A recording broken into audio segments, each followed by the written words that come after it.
ESMAQ from up on the mic.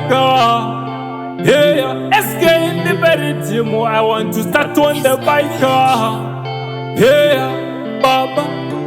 Pamuno komborera watene wenyu musasie Baba. Pamuno chengeteta wana wakanaka wenyu musasie Baba. Musatifuratire usu wenyu kanime Mwari Baba. Mukangotifuratira usu wenyu tatoparara kaJehova.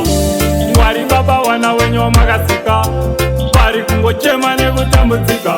Iwo wari kumhanya kukwira nekwetika uyai muzodzima moto Baba. Mwari Baba wana wenyu wamagasika pari kungochema nekutambudzika. Iwo wari kumhanya kukwira nekwetika uyai muzodzima moto Baba.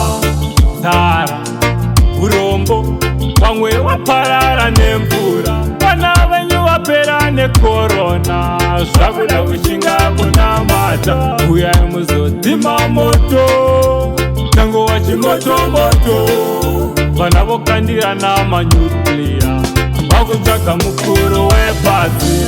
Mwari Baba wana wenyu wamagasika pari kungochema nekutambudzika. Iwo vari kumhanya kukwira nekwetika uyai muzodzima moto Baba. Mwari Baba wana wenyu wamagasika pari kungochema nekutambudzika.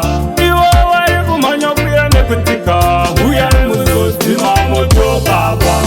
Pamunokomborera watene wenyu musasie Baba. Pamunochengetedza wana wakanaka wenyu musasie Baba.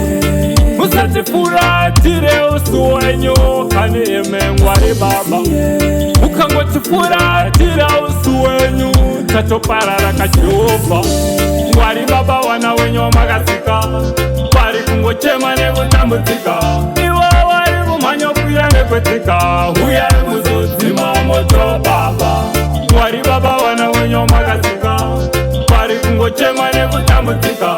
Iwo vari kumhanya kukwira nekwetika uyai muzodzima moto Baba. Tara urombo wamwe waparara nemvura, vana venyu vapera nekorona, zvakuda kushinga kunamata. Uyai muzodzima moto tango wachimoto-moto, vana vokandira namanyukliya vakutsvaga mukuru wepasi. Mwari Baba wana wenyu wamagasika vari kungochema nekutambudzika. Iwo vari kumhanya kukwira nekwetika uyai muzodzima moto Baba.